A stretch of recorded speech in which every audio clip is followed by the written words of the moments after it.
They said she loved beautifully, so completely that it left nothing untouched. And maybe that was true. Maybe that's what made her dangerous. Because when my stepmother loved, she didn't stop at devotion. She consumed. The first time I saw it, I was too young to understand. She had that kind of presence that made people lean closer without realizing it. Every word she spoke seemed to carry a secret, every smile a promise she'd never keep. My father fell first, of course. He called her his peace, his second chance. But I think, even then, he knew she wasn't meant to bring peace. She brought fire.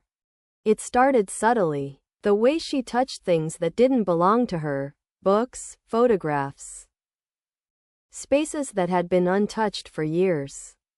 She would linger over them, claim them with her fingertips, then put them back as if nothing had changed. But everything had. My father became quieter, lighter at first, then smaller. He began asking her permission for things he used to decide on his own.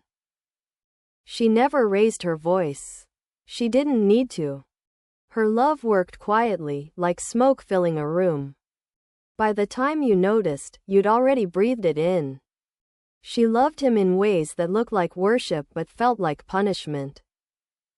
Her words were soft, but they carried weight, guilt disguised as tenderness. Devotion wrapped around control. He smiled more often when she was near, but it wasn't the kind of smile that reached the eyes. It was the kind you wear when you've learned not to make sudden movements. To anyone else, they looked perfect. She made him dinner, kissed him on the cheek, laughed at his jokes. And maybe, on the surface, that was love. But I saw the other parts, the way she'd look at him when he turned away. The way she'd whisper things too quiet to catch, planting them like seeds. Doubt, dependence, fear. And when he tried to pull back, when he tried to reclaim the small pieces of himself that still belonged only to him, she'd smile. A small, knowing smile. "Don't you trust me?" she'd ask. She always said it softly, like it wasn't a question. Like it was a spell. He'd nod every time, because saying no to her felt impossible. Saying no to her felt like betrayal. I used to think I hated her for what she did to him. For the way she turned the house into something fragile, like glass waiting to crack. But over time, I realized what I hated most wasn't her cruelty. It was her sincerity. She believed her love was salvation. She believed she was fixing him. And maybe she was, just not in the way he wanted. Love like hers didn't heal. It hollowed. It carved out the parts of you that didn't fit her version of devotion, leaving only what she could control. One night, I found him sitting in the dark, her voice drifting from another room. She was humming, the same tune she always used when she wanted to soothe him. His hands were clenched together, knuckles white, as he whispered, "She loves me too much."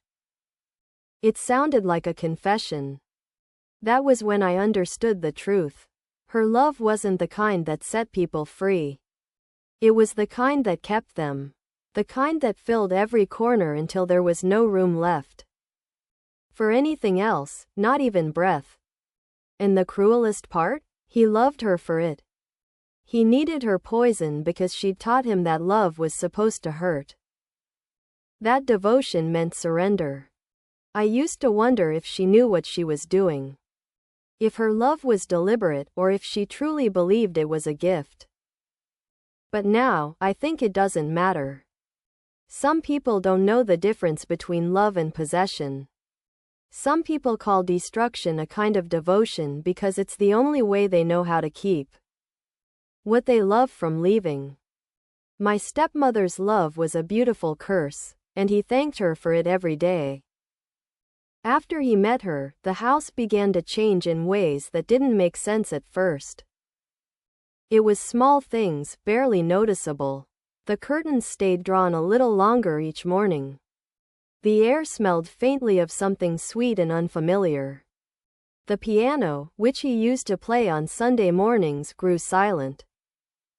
It was as though she was gently erasing the sounds of the life that had existed before her and replacing them with her own rhythm. He didn't fight it. He didn't even seem to notice.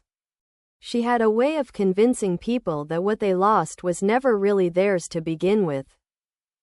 When guests came over, she would place her hand on his arm as she spoke. The picture of poise and grace. Her voice was soft, her laughter easy. But the moment their eyes turned away, that same hand tightened just slightly. Possession, disguised as affection. He once told me, she loves deeply. It's rare to find someone like that, and I believed him until I saw how his world began to shrink around her. At first, her love was a comfort. She told him he worked too much, worried too little about himself. She reminded him to rest, to breathe, to rely on her. And slowly, piece by piece, he did. He started canceling plans, ignoring calls, withdrawing from people who reminded him of his life before her. She just wants to take care of me, he said when I asked about it. It's not a bad thing to be loved like that. But there was something strange about her kind of care. It didn't heal, it drained. She spoke to him the way one speaks to a child, gently, patiently. But always with the implication that he didn't quite know what was best for himself. And when he disagreed, she would simply smile and say, "You'll understand later." That phrase became a refrain in the house. "You'll understand later." It was her way of ending every argument, of sealing every decision. And over time, he stopped trying to understand at all. She didn't shout. She didn't demand. Her power was quieter than that, subtle and intoxicating. The kind of control that hides beneath devotion. The kind that makes you grateful for your own confinement. The more she loved him, the smaller he became. He laughed less, smiled differently.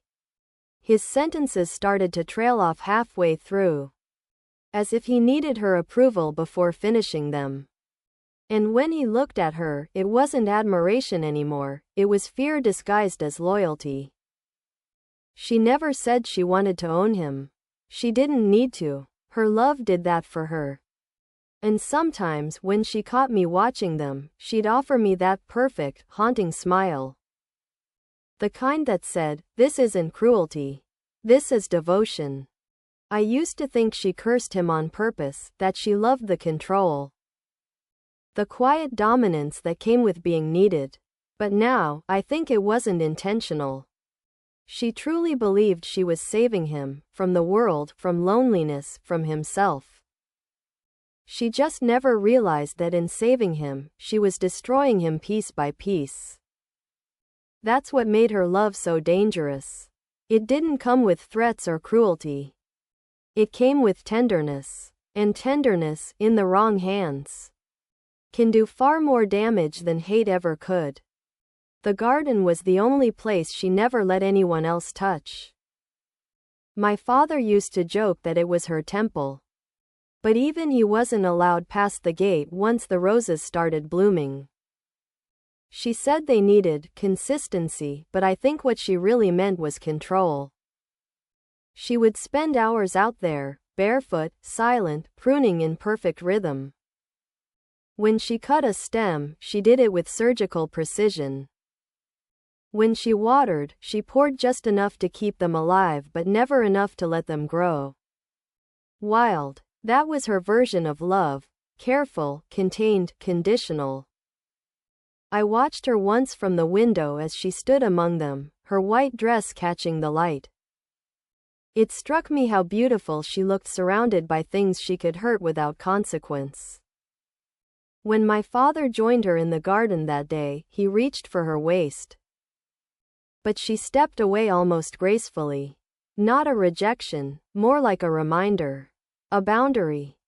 He laughed softly, pretending not to notice, but I saw the way his smile faltered. Don't, she said gently, not even looking at him. You'll step on something delicate. And he obeyed. He always did. That night, after she went upstairs, I found him sitting in the dark at the kitchen table. His fingers were stained with dirt, faint lines of soil under his nails. He looked like someone who had dug for something and found nothing. She loves differently, he said quietly, not looking at me. It's not bad, it's just consuming. Consuming. The word lingered. He said it like he was trying to convince himself it was romantic. That being devoured could somehow be proof of devotion. But even then, I could tell he was shrinking inside her affection. Becoming small enough to fit into her version of love. Later that week, I caught her humming in the garden again. The sound was soft, nearly childlike, but the longer I listened, the more I realized it wasn't joy she was humming, it was control disguised as calm. Every note seemed to command the air itself to stay still. When she noticed me, she smiled. They grow better when they feel loved, she said. Even if it hurts? I asked. She tilted her head slightly, considering. Love always hurts, she said. That's how you know it's real. Her eyes never left mine as she said it. There was no cruelty there, just conviction. And in that moment, I understood why my father never fought her. She made pain sound holy. The roses behind her were perfect, vivid, symmetrical, not a petal out of place. But their stems bled where she had cut them, small droplets of red against the pale soil. Her love worked the same way. Beautiful, precise, bleeding. And as I stood there, watching her cradle one of the flowers in her hand, I realized something terrifying. She didn't love despite the damage she caused. She loved because of it. Because in her world, to love something meant to make it need you, and to make it need you, you had to break it first. That night, I woke to the sound of glass breaking. It wasn't loud, just sharp enough to pull me out of sleep. I sat up, waiting for silence to return, but then I heard something else, her voice. Low, steady, almost melodic. She was talking to him. I crept down the stairs, careful to avoid the step that creaked. The voices grew clearer as I approached the kitchen. She was standing by the counter, her hand wrapped around a shattered glass, the pieces glinting beneath her fingers. My father stood across from her, his face pale and tight. You're bleeding, he said softly. She smiled faintly. It's just a cut, I've had worse. He reached for her hand, but she pulled it back. Don't, she said. You'll make it worse. He looked at her like she was made of something fragile. Something he couldn't touch without breaking. And maybe he was right. She was fragile, just not in the way he thought. Her fragility was her weapon. It made people careful. It made them gentle. It made them obedient. I didn't mean to upset you, he said. You never mean to, she replied, still calm. But you always do. The silence that followed was suffocating. I watched as he lowered his eyes, shame written across his face. Though I wasn't sure he even knew what he was sorry for. She'd mastered the art of guilt, she never asked for it, she inspired it. Finally, she set the broken glass down on the counter, her blood mixing with the spilled wine. The red spread slowly across the surface, dark and deliberate. Like the proof of something she'd been trying to show him all along. You see? She said quietly. You can't even hold me without hurting me. He reached for her again, desperate now, but she stepped away, her expression unreadable. Don't, she said once more. And when she did, he froze. She turned her back to him then, rinsing the blood from her hands in the sink. The water ran pink for a moment before clearing, and when she finally spoke again, Her voice was soft enough to break something inside me. "This is what love looks like," she whispered. "You give, I bleed. You stop, I die. That's balance." He didn't argue. He never did. When she finally went upstairs, I saw him standing there alone, staring at the glass. At the stain she'd left behind. He reached for a towel, but then stopped. Instead, he just stood there, hands trembling, eyes distant. I wanted to step out, to say something. To break the spell she had woven so effortlessly around him. But I couldn't. Because part of me knew it wouldn't matter. She didn't need to raise her voice or make threats. Her love had already done the work, it had wrapped itself around him, gentle as silk, suffocating as rope. By the next morning, she was all tenderness again. She kissed him on the cheek, bandaged her hand with quiet grace, and asked if he wanted more coffee. He smiled faintly, and I realized he'd already forgiven her for something she never apologized for. Her love was a beautiful curse, and he wore it like a comfort. And as I watched them from the doorway, I understood the most dangerous thing about her love: it didn't destroy you all at once. It let you live inside it just long enough to mistake your ruin for warmth. The morning after the broken glass, the house was unnaturally still. No music, no footsteps, no sound of her voice drifting through the hallway. Just silence, thick and deliberate, as if the walls themselves were holding their breath. When I came down, she was sitting at the table, her injured hand wrapped neatly in a white bandage.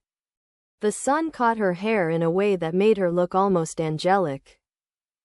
My father sat opposite her, quiet, his coffee untouched. The air between them felt different, dense, fragile. As though something had shifted overnight, but neither wanted to acknowledge it.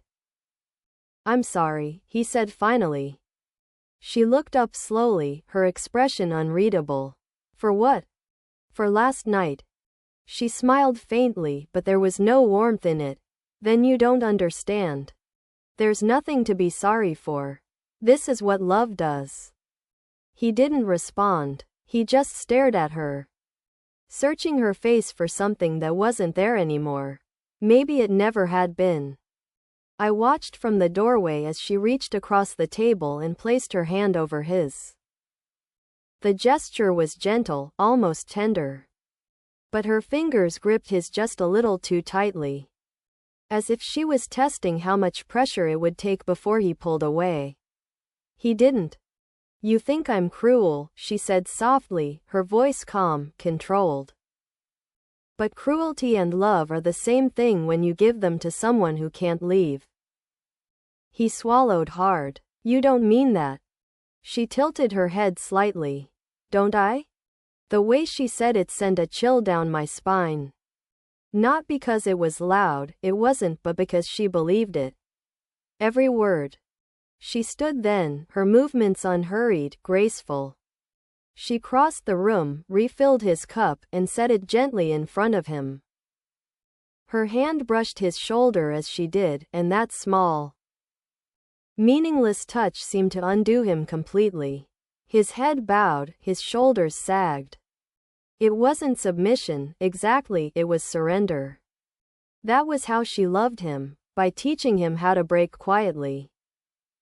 After she left the room, he sat there for a long time. I could see him trying to piece himself back together.